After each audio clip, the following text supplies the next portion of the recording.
নমস্কাৰ আপোনালোক সকলোকে পুনৰবাৰ মোৰ ইউটিউব চেনেল তথা ফেচবুক পেজ পংকজ লিমগালা আন্তৰিকতাৰে স্বাগতম জনাই লৈ আনিছোঁ এই মুহূৰ্তত দক্ষিণ কামৰূপৰ বকুৱাৰখি থানাৰ অন্তৰ্গত চিংৰাত থকা চিংৰা নৈত যোৱাকালি বিয়লিৰ ভাগত গৰু আনিবলৈ গৈ নৈখনত এগৰাকী ব্যক্তি নিখোজ হোৱাৰ যি আপডেট খবৰ সেই আপডেট খবৰ লৈ আনিছোঁ। গতিকে চাই থাকক সম্পূৰ্ণ ভিডিঅ'টো। তো এই দৃশ্যাংশ চিংৰা নৈ বকুৱাৰখি থানাৰ অন্তৰ্গত চিংৰাৰ মাজেৰে এই নৈখন বৈ গৈছে আৰু এই নৈখনতে যোৱাকালি বজেন্দ্ৰ বৰকাকতি নামৰ এগৰাকী প্ৰায় 50 ঊৰ্ধৰ লোকে তেওঁ পথাৰত দিয়া গৰু নৈখন পাৰ হৈ আনিবলৈ গৈছিল আৰু তেনে সময়তে দুৰ্ভাগ্যবশতঃ তেওঁ নৈখনৰ মাজতে ডুব যায় আৰু সন্ধানহীন হৈ পৰে। বকুৱাৰখি আহে, উদ্ধাৰকাৰী দল এটা আহে আৰু তেওঁলোকে তেওঁৰ সন্ধানত অভিযান চলায় যদিও নিশালৈকে কোনো ধৰণৰ তেওঁৰ সংহূৰ্ত লাভ নকৰা তেওঁলোকে অভিযান সামৰে।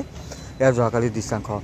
কিন্তু আজি লোকজনৰ যি মৃতদেহ সেই মৃতদেহ যোৱাকালি যোনখিনি ঠাইত তেওঁ ডুব গৈছিল সেই ঠাইৰ পৰা কিছু নিলগত এনেদৰে নৈৰ পাৰতে লোকজনৰ যি মৃতদেহ সেই মৃতদেহ উপঙি থকা অৱস্থাত প্ৰত্যক্ষ কৰে আৰু পিছতে লোকজনৰ যি মৃতদেহ সেই মৃতদেহটো নৈৰ পৰা উদ্ধাৰ কৰি লৈ অনা হয় আৰু প্ৰাথমিক তদন্ত কৰাৰ পিছত তেওঁৰ যি মৃতদেহ সেই মৃতদেহ বকো থানালৈ লৈ যোৱা হয়। তাৰপিছতে তেওঁৰ মৃতদেহ মৰণোত্তৰ পৰীক্ষাৰ বাবে নিশ্চিতভাৱে প্ৰেৰণ কৰা হয় আৰু এনেদৰে এটা শোকাকুল এক দুৰ্ভাগ্যজনক ঘটনা সংঘটিত হ'ল বকুৱাৰখি থানাৰ অন্তৰ্গত চিংৰাত।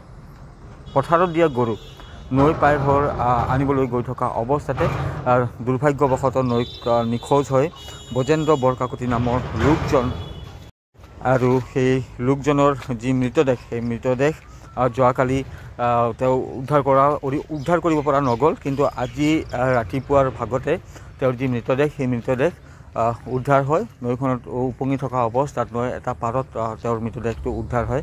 ইতিমধ্যে মই আপোনালোকক অৱগত কৰালোৱেই যে মৃতদেহটো উদ্ধাৰ হোৱাৰ পিছত বকুৱাৰখীয়ে তেওঁৰ যি মৃতদেহটি সেইটো লৈ যায় আৰু তাৰপিছতে মৰণোত্তৰ পৰীক্ষাৰ বাবে প্ৰেৰণ কৰা হয়। লোকজনৰ যি নাম সেই নামটো মই পুনৰবাৰ জনাই দিছোঁ আপোনালোকক, মজেন্দ্ৰ বৰকাকতি আৰু তেওঁৰ বয়স প্ৰায় 60ৰ ওচৰা ওচৰি হ'ব আৰু তেওঁৰ এই অকাল বিয়োগত আচলতে পৰিয়ালে দিক বিদিক হেৰুৱাই পেলাইছে। গভীৰ শোকৰ ছাঁ পৰিছে সমগ্ৰ অঞ্চলটোতে। তো সকলোৱে সাৱধান হওক, নদ নদী পাৰ হওঁতে সাৱধানতা অৱলম্বন কৰক যাতে কাৰোৰে সৈতে এনেধৰণৰ যি দুৰ্ভাগ্যজনক ঘটনা বা এনেধৰণৰ শোকাবহ ঘটনা সেই ঘটনা যাতে সংঘটিত নহয়।